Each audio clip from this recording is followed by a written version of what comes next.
السلام علیکم دوستو، میرا نام بلال رکیب عباسی ہے۔ آج رمضان المبارک کا 17واں روزہ تھا، تو صبح اٹھتے ساتھ ہی میں نے سب سے پہلے کی سحری کرنے کے بعد گھر پر وضو کیا اور میں نکل گیا مسجد کی طرف۔ سب سے پہلے مسجد میں جا کر نماز فجر ادا کی۔ نماز فجر ادا کرنے کے بعد آج 17 رمضان مبارک تھا، تو غزوہ بدر کا واقعہ کارصب نے بیان کیا۔ اس کے بعد میں اوپر چلا گیا، کارصب کی ویڈیو شوٹ کی۔ ویڈیو شوٹ کرنے کے بعد جیسے ہی میں نیچے آیا تو نبیل مسجد کی صفائی کر رہا تھا۔ صفائی کرنے کے بعد میں اور نبیل واپس آ گئے اپنے گھر کی طرف، تو راستے میں نبیل بولتا ہے آج میں ویڈیو میں بولوں گا، دیکھنا ویڈیو وائرل ہوتی ہے یا نہیں۔ گائز اس چینل کو فالو کریں، آپ کی محبت کا شکریہ۔ اگر ویڈیو وائرل ہے تو آپ نے کامنٹ میں مجھے ضرور بتانا ہے۔ اس کے بعد نبیل اپنے گھر کی طرف چلا گیا اور میں اپنے گھر کی طرف آ گیا۔ گھر پر آ کر سو گیا، تو سو کر جب اٹھا تو نماز ظہر کا وقت ہو چکا تھا۔ سب سے پہلے میں نے ادا کی گھر پر نماز ظہر ادا کرنے کے بعد ڈیلی روٹین کی طرح قرآن پاک کی تلاوت کی۔ جتنی دیر میں قرآن پاک کی تلاوت کر رہا تھا اتنی دیر میں وقت ہو گیا تھا نماز عصر کا، تو میں چلا گیا مسجد کی طرف۔ مسجد میں جا کر نماز عصر ادا کی۔ نماز عصر ادا کرنے کے بعد کارصب نے حضرت خدیجہ الکبریٰ کی فضیلت بیان کی۔ صدیق رضی اللہ تعالی عنہ کی نور نظر اور دختر ایک اختر ہیں۔ آپ کی والدہ ماجدہ کا نام ام رومان ہے۔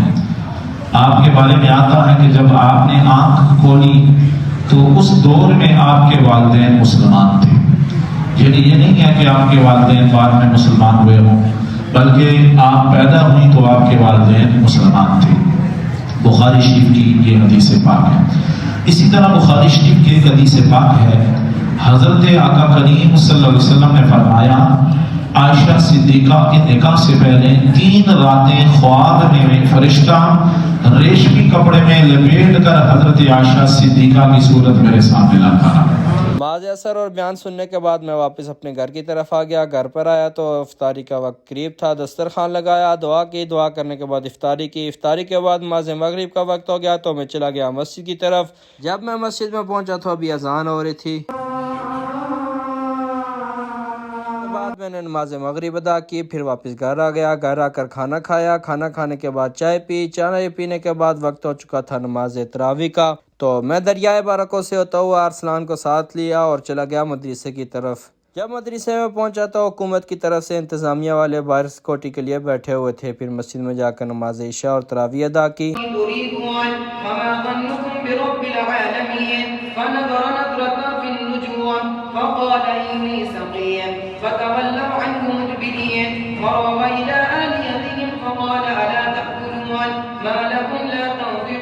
نماز تراویح ادا کرنے کے بعد میں نے ارسلان کو ساتھ لیا اور گھر کی طرف آ گیا۔ گھر پر آ کر پھر ارسلان سو گیا اور میں ویڈیو ایڈیٹنگ کرنے لگا۔